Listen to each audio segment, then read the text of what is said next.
as I said before, are giving up at unusually high rates right now. They're not selling their house. And this is according to a report from the National Association of Realtors. Home delistings in October were up 45.5% year over year. Guys, 45%. Regardless of whatever subject that you're looking at, a 45% increase or decrease in anything is tectonic. And that's up from nearly 38% since October of 2024. Here's what's happening. More potential buyers are heading to what Realtor.com calls refuge markets, cities like Grand Rapids, Michigan, and St. Louis, where home prices are lower. Because we can't afford properties in the higher cost areas, and the example that I gave in Temecula is happening all across the country. It could be Seattle, it could be San Francisco. We can look all across the country right now in our high cost areas. People are still continuing to migrate away and find refuge in cities where they're finding affordability. And again, the reason for this is not necessarily by choice. It's not necessarily by politics. It is just simple economics. If you can't afford to live there, either rent or buying, you're going to find a reason to leave. Now, the reason I think we're going to have a massive correction that's going to affect not only our economy, but housing. I gave you the reason for housing, but look at this one. U.S. job cuts surged 183% in October to a record 153,000, a massive number. Again, a surge of 183%. Is this the end of America's no hire, no fire landscape? Well, it could be. U.S.-based employers announced 153,074 job cuts in October, up 183% from September and 175% from October 2024. This is the highest total for October in over 20 years, and the highest total for a single month in the fourth quarter since 2008. Like in 2003, a disruptive technology is changing the landscape. As of early November, U.S. employers have announced 1,099,500 job cuts this year, up 65% from the same period last year, and the highest total since 2020. So what is driving this pullback? Well, there's a whole bunch of things. Everybody likes to blame AI for everything. That's a conversation in and of itself, isn't it? AI and automation. Amazon CEO Andy Jassy said in June that AI is going to shrink the company's corporate workforce over time.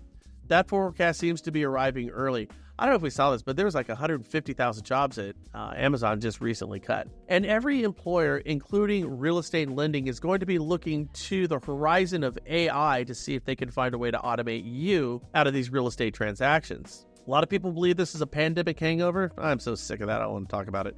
Economic uncertainty, that certainly is a big one right now. Being or underemployed and inflation right now is just stressing a lot of folks out. Again, all you have to do is go talk to anybody under 30 and I'll bet you money they're working 2 jobs.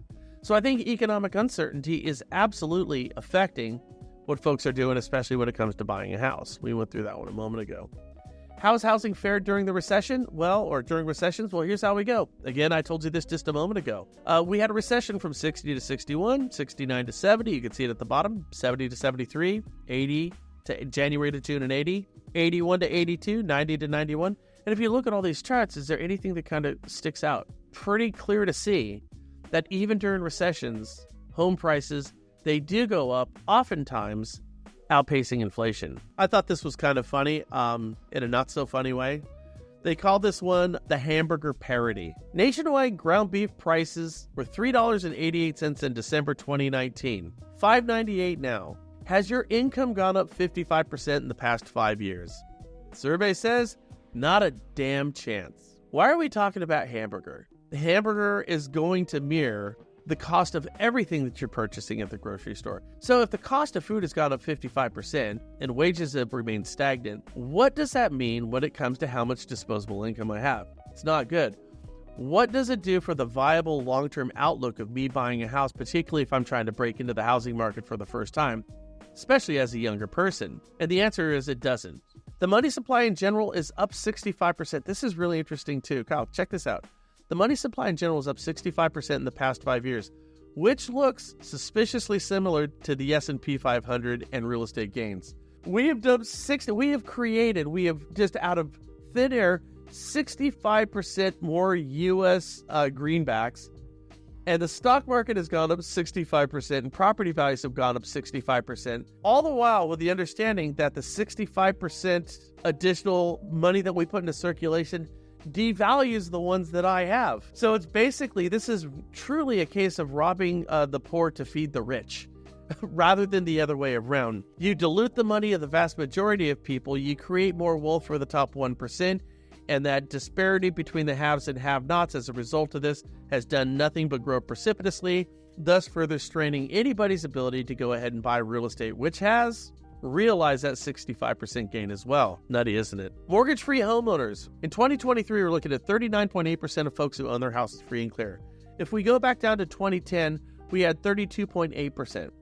We've seen a 7% increase in people who own their houses free and clear. Why is that, and is that a healthy thing or not? Well, the answer is it's a wildly unhealthy thing. Because when we increase the number of people who own their houses free and clear, that is a symptom of a bigger problem. The problem means older generations who are holding onto their houses, they're the ones who can actually pay for their houses free and clear. And the fact that more people own them mean more people are not moving them.